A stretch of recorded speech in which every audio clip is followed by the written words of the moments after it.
ഞാൻ ഒരു പള്ളിയിൽ വികാരിയച്ഛനായിട്ടിരിക്കുന്ന സമയത്ത് ആ പള്ളിയിലെ ഒരു കുടുംബം, സാധാരണ കുടുംബം. ഈ ചേട്ടൻ ഭയങ്കരമായിട്ട് മദ്യപിക്കും. ഈ ചേച്ചീനെ എല്ലാ ദിവസവും തല്ല. മക്കൾ 2 പെൺമക്കൾ. ഈറ്റങ്ങൾ കട്ടിലിൻ്റെ അടിയിലാണ് രാത്രി കഴിഞ്ഞു കൂടണേ.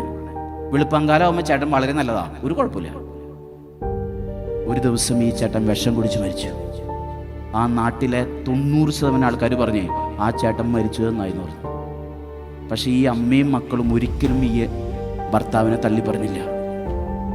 9ാം ക്ലാസ്സിൽ പഠിക്കുന്ന ഈ പെൺകൊച്ച്, അതിൻ്റെ മൂത്ത പെൺകൊച്ച്, എല്ലാ ദിവസവും പള്ളിയിൽ വരുന്ന കുട്ടി. ആ കൊച്ച് എന്നെ കണ്ടപ്പോൾ പറഞ്ഞു, ഞാൻ വികാരിച്ചനാണല്ലോ, എന്നോട് പറഞ്ഞതെന്നറിയാം, അച്ഛാ ഞാൻ ഇപ്പോൾ തുടങ്ങിയ എല്ലാ വെള്ളിയാഴ്ച ഉപവസിക്കുക. എനിക്കൊരൊറ്റ പ്രാർത്ഥനയുള്ളൂ അച്ഛാ, 8-9 കൊല്ലം കഴിയുമ്പോൾ ഞാൻ കല്യാണം കഴിയൂലോ, അപ്പോൾ എനിക്ക് 2 കാര്യങ്ങൾക്ക് വേണ്ടി ഞാൻ എല്ലാ വെള്ളിയാഴ്ച ഉപവസിക്കണേ. ഞാൻ ചോദിച്ചു, എന്തി? ഒന്ന്, ഞാൻ കെട്ടാൻ പോകുന്ന ചെറുക്കൻ ഭാവിയിൽ അദ്ദേഹം ഒരിക്കലും എൻ്റെ അപ്പനെ പോലെ മദ്യപിക്കരുത്. 2, ദൈവഭക്തിയുള്ള ആളായിരിക്കണം. ഞാൻ അവിടെ നിന്നൊക്കെ മാറിപ്പോന്നു കേട്ടാ. ഞാനങ്ങനെ പല പള്ളികളും കഴിഞ്ഞു.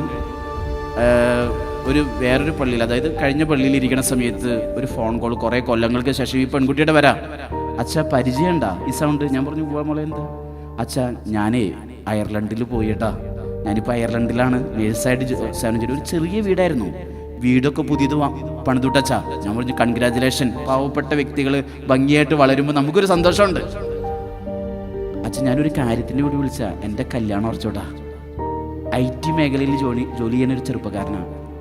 അച്ഛൻ വരണം. അച്ഛൻ മാത്രം എല്ലാ വികാരിച്ചമാരും വിളിച്ചിട്ടുണ്ട് പഴയ. ഞാൻ പറഞ്ഞു, വരാൻ മോളെ. ഞാനതിന് പോയി. മനോഹരമായ കെട്ടിൻ്റെ പ്രസംഗവും പറഞ്ഞു. അത് കഴിഞ്ഞ് തിരിച്ചു വന്നു. 4 ദിവസം കഴിഞ്ഞപ്പോൾ ഈ പെൺകൊച്ച് വീണ്ടും എന്നെ വിളിച്ചേക്കാം. അപ്പം അച്ഛാ, ഞാൻ ചിന്തി മോളെ. പിന്നൊരു ആംഗിളടിച്ചുള്ള കരച്ചിലപ്പുറത്ത്. ഞാൻ ഈ പെൺകുട്ടിയോട് ചിന്തി. ആ കൊച്ചിനോട് പറയാം, അച്ഛാ ഞാൻ ഏത് കാര്യത്തിന് വേണ്ടി 8-9 കൊല്ലം ഉപവസിച്ച് പ്രാർത്ഥിച്ചോ അതിന് നേരെ വിപരീതമുള്ള ഒരു ഭർത്താവിനെ കിട്ടിയേക്കണേ.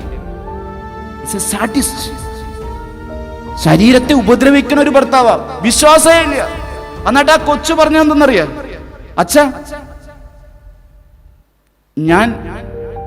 ദൈവം എൻ്റെ പ്രാർത്ഥന കേട്ടില്ല അച്ഛാ, ഇനി എനിക്ക് ജീവിക്കണ്ട, ഞാൻ ആത്മഹത്യ ചെയ്യുന്നു. ഇതേവരെ ഓക്കെ ആയിരുന്നു. അവസാനം പറഞ്ഞ എന്താ? ഞാൻ ആത്മഹത്യ ചെയ്യുന്നു. അതോടുകൂടി ഞാനാ പേടിച്ചേ. ഈ കൊച്ചങ്ങ ആത്മഹത്യ ചെയ്ത അവസാനത്തെ കോൾ ആർക്കാ?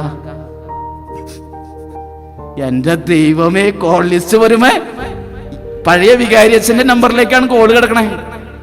ഒരു വൈദികനും ചെയ്യാത്ത പണി ഞാൻ ചെയ്തെന്നറിയാം. ഇനി ചിലപ്പോ കൊച്ചു ടെൻഷൻ അടിക്കുമ്പോൾ വീണ്ടും തന്നെ വിളിക്കാലോ. ഞാൻ ആ നമ്പർ അങ്ങോട്ട് ബ്ലോക്ക് ചെയ്തു. എനിക്ക് ആ കൊച്ചിന്റെ കാര്യം കേൾക്കാൻ വേണ്ട, അറിയാൻ വേണ്ട. ഒരു വൈദികനും ചെയ്യാൻ പാടില്ല അത്. ഞാനത് ഇവിടെ ആൾക്കാരെന്ന് പറയണതെന്നറിയാം. ഞാൻ അങ്ങനെ ചെയ്തു. കാരണം എനിക്ക് ടെൻഷനായി. കാരണം ഈ കൊച്ചങ്ങാൻ ഭാവിയിൽ വിളിച്ച് എന്തെങ്കിലും ചെയ്തു കഴിഞ്ഞാൽ പിന്നെ അതിന്റെ പിന്നാലെ നടക്കേണ്ടി വരും. ഒരു 2-3 കൊല്ലത്തേക്ക് ഒരു ഐഡിയ ഇല്ല. ഞാൻ ആ കൊച്ചിനെ അന്വേഷിക്കാനും പോയിട്ടില്ല. ഒരു 2-3 കൊല്ലം മുമ്പ് ഞാൻ കെട്ടിച്ചു വിട്ട ആ പെൺകൊച്ചിന്റെ ഭർത്താവും കൂടി ഈ സങ്കീർത്തിയുടെ ബാക്കിൽ വന്ന് കാണും. ഭയങ്കര ജന. ഞാൻ പെട്ടില്ലേ. കാരണം ഈ കൊച്ച് ഞാൻ ആ കൊച്ചിനോട് ചോദിച്ചു, അച്ഛൻ അറിയില്ലേ? ഞാൻ പറഞ്ഞു, അറിയും, ഇതെന്റെ ഭർത്താവ്. ആ കുറ്റബോധം വരൂല അച്ഛന്മാർക്ക്. ഇതെങ്ങനെ? ആ അച്ഛനറിയാല.